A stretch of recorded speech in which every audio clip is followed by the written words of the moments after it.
Cette vidéo va se consacrer sur les mangas que j'ai reçus par le service presse de Meian. Générique.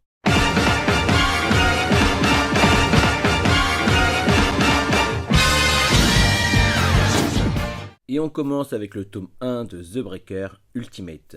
Alors, The Breaker a d'abord été édité une première fois en France, hélas, pas dans son intégralité, ce qui est toujours triste pour les lecteurs. Et c'est des années plus tard que la maison d'édition Meian proposera de reprendre la licence ainsi que sa suite, The Breaker New Waves, avec la possibilité de se les procurer en intégrale sous la forme de coffret. Et du souvenir que j'ai avec un rapport quantité-prix plutôt intéressant. J'ai déjà été tenté de me prendre ce premier coffret pour tester la série, pourtant je ne l'ai pas fait.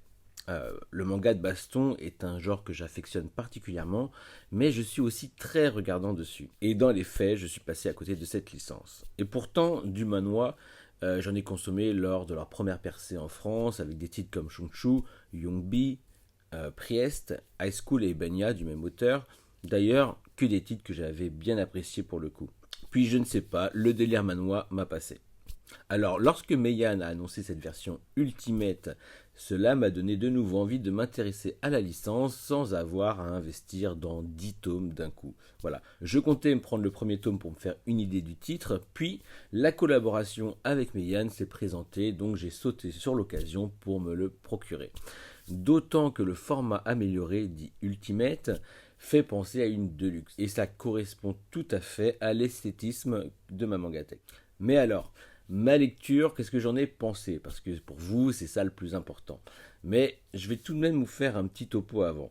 Ça parle d'un petit gars qui se fait harceler et brutaliser, et d'un professeur dont il va faire la rencontre et qui va lui donner goût à devenir plus fort.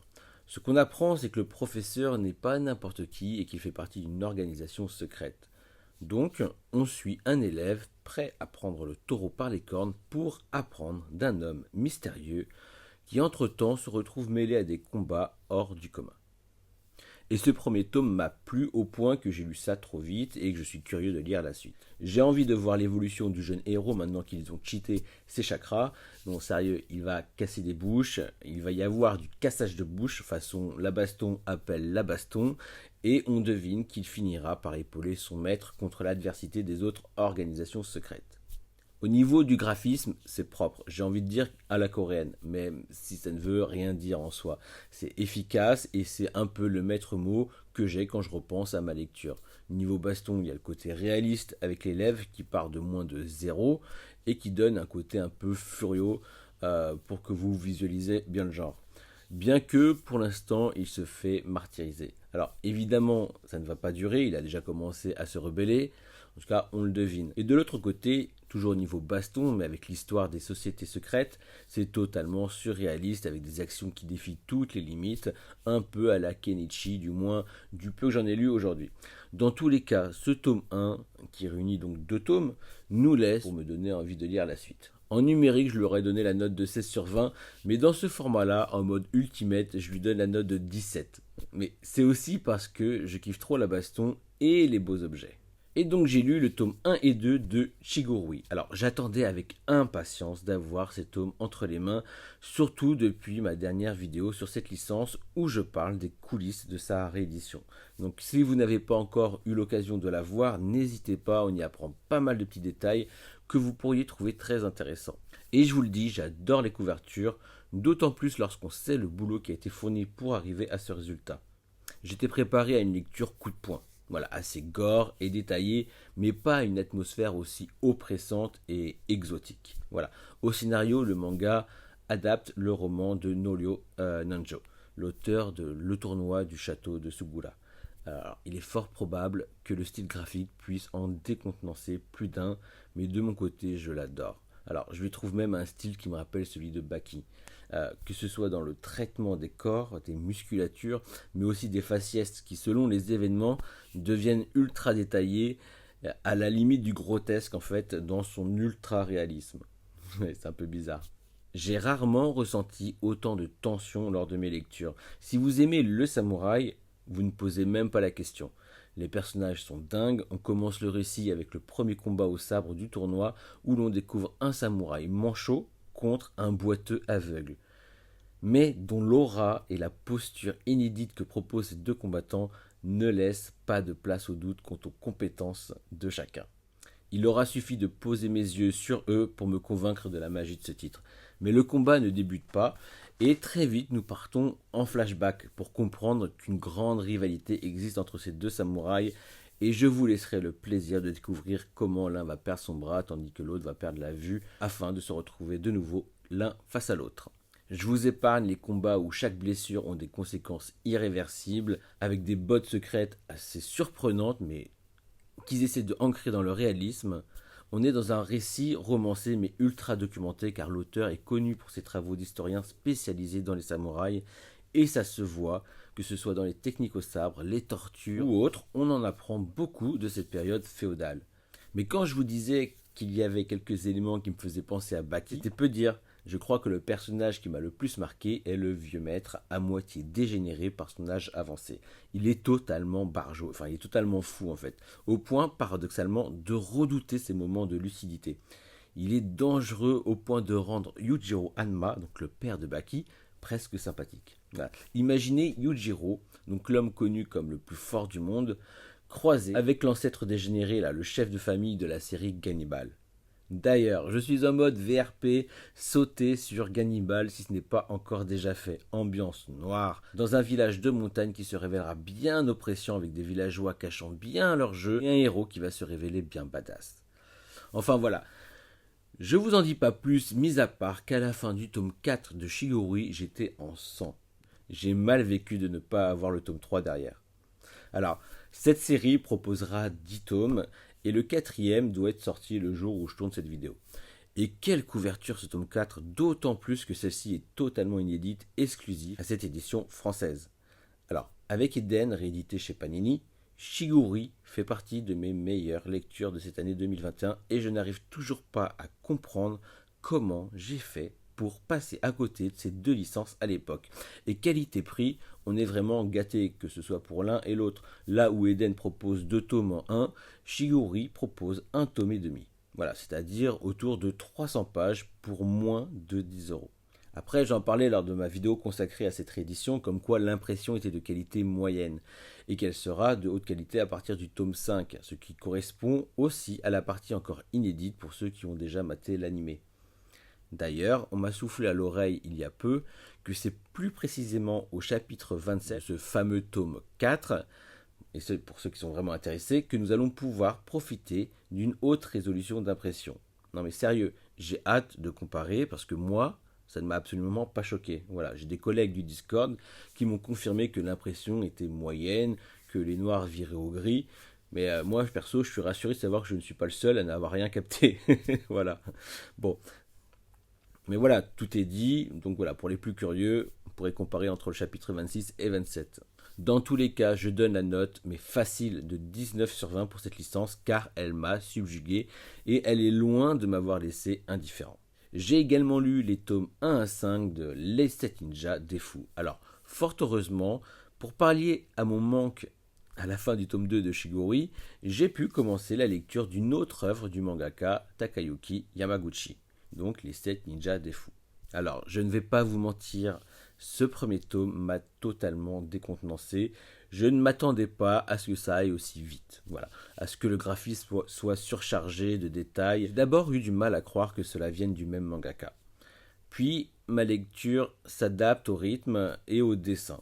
Et enfin, je reconnais la touche du dessinateur car c'est toujours aussi gore. Seulement, on sent bien qu'il est en roue libre et qu'il ne peut pas se reposer sur un scénario comme cela était le cas avec Shigurui. Je vous le dis clairement, hein, je suis honnête avec vous, si je n'avais lu que ce premier tome malgré des qualités évidentes, j'aurais drop. Ouais, franchement, j'aurais drop. Ok, je vois le délire, mais ça va trop vite et c'est trop fouillis, ça sent le truc foireux en fait. Seulement, mais Yann a eu la bonne idée de m'envoyer les 5 premiers tomes. Et putain, je les en remercie d'ailleurs, qu'il n'hésite pas à m'envoyer la suite, que je me mette à jour, que ce soit pour les 7 ninjas des fous d'ailleurs, et pour Shigurui. Non mais en vrai, à la lecture du second tome, tu t'adaptes vraiment au délire du titre. Et mieux, tu commences à adhérer. Alors, je ne veux pas vous en dire trop, car c'est aussi une expérience de découvrir cela, en ne sachant pas trop sur quel pied danser au début. Mais en soi, si je devais vous faire un topo, c'est l'histoire des 7 samouraïs d'Akira Kurosawa. Voilà, révisitée comme elle a été faite de nombreuses fois et souvent à travers des westerns. Bref, ce sont 7 ninjas qui vont vouloir se venger ou se trouver une cause commune et qui, on le devine, vont s'allier pour cela. Le truc, c'est qu'on est dans un monde où les démons existent et où pouvoir et magie s'exercent, que ce soit par une amulette, des armures, des armes et autres délires plus fous les uns que les autres. Mais avec cette saveur, un brin nostalgique, alors je sais pas pour ceux qui ont maté l'animé Les Samouraïs de l'Éternel lorsqu'ils étaient plus jeunes, ou autres jeux de ninja contre des samouraïs démoniaques, on est dans cette ambiance-là. Il y a cette saveur. C'est vraiment au bout du 3e tome que j'étais à fond dedans. Je me posais plus de questions et je profitais à fond du style graphique, certes chargé de corps décapités, sanglants et démembrés, mais aussi d'attaques, d'armures et de persos tous plus badass les uns que les autres. Un vrai tour de force. Au tome 4, je suis déjà archi conquis et j'ai une pensée pour ceux qui adorent Valkyrie's Apocalypse. Mais ça, c'est pour les enfants. Les 7 ninjas des fous, c'est pour les bonhommes. Puis la représentation de Miyamoto Musashi, qui fait son apparition au tome 4, ça envoie trop du lourd. Rien à voir à ce que j'ai cru voir. Voilà, vous m'avez compris. Ce qui devait être juste un palliatif à la fin de la lecture du tome 2 de Shigori a failli être une grosse déception pour en fait se révéler être un pur délice du genre. Alors je lui donne la note de 17 sur 20, voire 18 une fois dans l'euphorie du truc, c'est vraiment un vrai 18. Voilà. Sinon j'ai lu le tome 1 de Anna l'Inaccessible, alors voilà un titre que je n'aurais pas commencé de moi-même, mais ayant suivi l'influence d'authentiques mangas, j'ai fait la demande de découvrir cette œuvre. Et si je devais comparer cette œuvre à une autre, même si celle-ci ne traite pas du même sujet, ce serait Otaku Otaku. Voilà, car c'est une comédie romantique et cela se passe dans le milieu de l'entreprise. Mais à la différence d'un titre comme Love Fragrance, on n'est pas dans un titre à l'eau de rose. Voilà, on est plus proche du gag manga et cela est dû au caractère borderline du personnage principal qu'est Anna, à l'égard d'un de ses collègues de travail qu'elle réprimande constamment tellement il est nul. Mais ce qu'elle ne laisse pas transparaître aux autres, c'est qu'elle est secrètement amoureuse de lui. Et ainsi, même ses défauts la charment. Alors, je vous le dis, lors des 3 premiers chapitres, j'ai eu un peu peur car ça répétait inlassablement la même présentation sur les mêmes pages et puis finalement, on se laisse porter par la comédie romantique plus que par le gag manga. Bien sûr, d'autres personnages sortent du lot, dont le collègue de travail bourré des cœurs, qui vise à charmer une nana totalement insensible, voire indifférente à ses charmes, et une autre collègue de travail venant d'un autre service dont le narcissisme est ultra exacerbé et qui n'hésite pas à user de ses charmes pour avoir tout ce qu'elle veut. Mais je vous le donne en mille, une seule personne semble totalement insensible à ses charmes et ça tombe sur le collègue dont est secrètement amoureuse Anna. Donc voilà, c'est bien dessiné, c'est plein de charme, sans partir dans du délire ecchi, et ça c'est très agréable de temps en temps.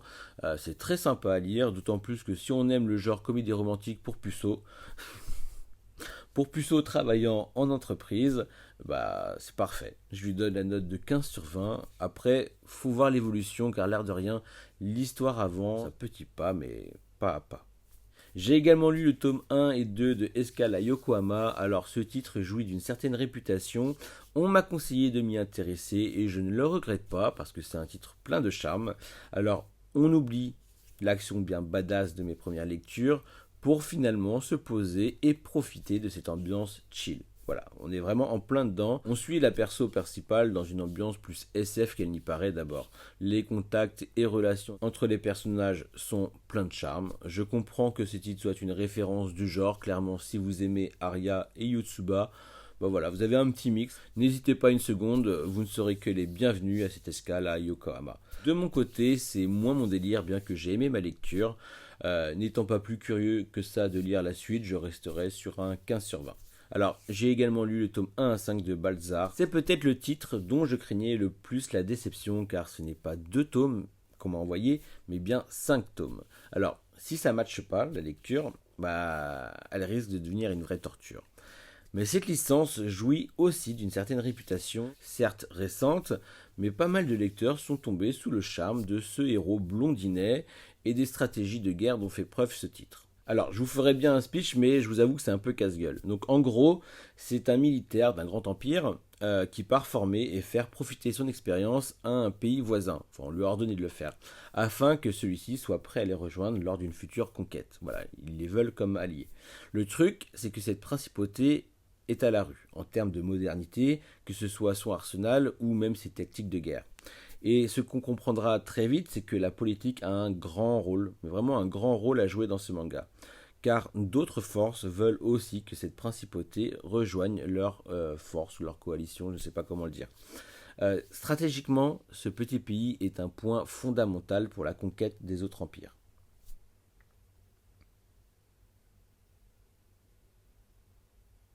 Alors, ce premier tome, il commence tranquille, hein, on se familiarise avec tout ce petit monde. Puis, du tome 2 et 3, on est vraiment rentré dans des histoires politiques, mais presque trop. Bon, ça a son utilité, mais on commence à souhaiter la guerre. Voilà. Ouais, c'est abusé de penser comme ça, mais c'est ça. Je veux de la bonne grosse guerre stratégique et tout. Et fort heureusement, l'éditeur et le mangaka ont parfaitement écouté mes doléances, pour nous fournir, dès le tome 4, tout ce que je voulais, et plus encore jusqu'au tome 5. Donc voilà, je suis conquis par cette licence, c'était pas gagné, je vous l'avoue, car le héros, il galère quand même un peu au début. En face, il y a de l'adversité qui prépare des pièges pour manipuler le peuple, la presse et tout. Mais voilà, notre ami Blond, oui je l'aime bien l'appeler comme ça, se révèle aussi être un fin stratège de guerre et de toutes les armes modernes que sont la communication. Et un dernier point assez intéressant, c'est que nous sommes en train de vivre, à l'image des samouraïs de la fin de l'ère Edo, une révolution de la guerre et de son armement où les cavaliers sont mis à mal. Voilà. Vraiment, c'est très intéressant, même si parfois ça parle un chouïa trop. Voilà. Au niveau du tome 2 et 3. Ensuite, la locomotive est partie et je suis curieux de connaître la suite. Voilà. Donc, je lui donne la note de 16/20. J'ai également lu Jormungand. Alors, par contre, là, voilà. Un premier tome qui ne perd pas de temps, ça va à toute allure, avec des caisses puissantes, du gunfight, en veux-tu, en voilà. Ma première pensée était que ça me faisait penser à Gunsmith 4, voire Black Lagoon. Avec cette équipe formée autour d'une marchande d'armes, voilà, ambiance mercenaire. Le style de dessin est assez esquissé, ce qui donne cette sensation de vitesse aux actions. Les persos de l'équipe semblent tous rodés aux actions militaires, et on rentre dans ce monde via la dernière recrue qui est un enfant soldat. À la lecture de ce premier tome, ça va peut-être même un peu trop vite. Tout s'enchaîne, les missions, les exploits, et on commence tout juste à découvrir le talent de un ou deux personnages. J'ai trouvé ça un peu saccadé, je vous l'avoue, mais on peut facilement percevoir qu'à travers les différentes missions, on aura l'occasion de s'attarder sur tous les personnages qui forment l'équipe, et qui sont plus ou moins badass. Voilà. S'attarder sur tous les personnages plus ou moins badass qui forment cette équipe de choc. Et pourquoi ils sont tous à fond derrière leur chef. Alors, j'ai pas encore lu les autres tomes, j'ai vraiment lu le premier tome, mais si vous aimez l'action pure et dure façon mission géopolitique, gunfight et tout, avec des persos bien badass, ça devrait être votre cam. Je vais prendre le temps de lire la suite, tranquille, mais si je devais noter que ce premier tome, je resterais sur un 14-15/20. Je vous donne rendez-vous pour une prochaine vidéo où j'aurai pris le temps de lire les autres tomes de cette licence. Je devine que si on m'avait envoyé les 5 premiers tomes à l'image des 7 ninjas des fous ou de Balzar, bah, ce n'était pas pour rien. Je pense une nouvelle fois aux 7 ninjas des fous que j'ai finalement adoré, et franchement c'était pas gagné, hein. Après, si comme moi vous êtes tombé sous le charme de Shigori, obligé ça va vous travailler. Voilà, franchement, allez-y. Je vous dis à bientôt, prenez soin de vous et on se revoit d'ici peu pour les plus courageux, car ce vendredi à 22h, je vous propose un nouveau live qui parlera essentiellement des samouraïs. Voilà. À l'origine, je comptais parler avec vous des mangas de baston, mais avec les actualités manga du moment, ce sera Samurai Chambara et tout. Voilà. Donc, au sommaire, il y aura bien sûr du Kenshin le Vagabond, du Vagabond, de l'Habitant de l'Infini, du Sido, du Shigori bien sûr, du Samouraï Bambou, je sais pas moi, du Gamaran, du Samouraï Deeper Kyo. Voilà, on va aller un petit peu partout, du Gekika avec Lone Wolf and Cub, mais surtout les titres et les œuvres de Hirata Hiroshi, donc voir Lady Snowblood, enfin voilà, il y aura de quoi faire. Je vous dis à bientôt. Ciao.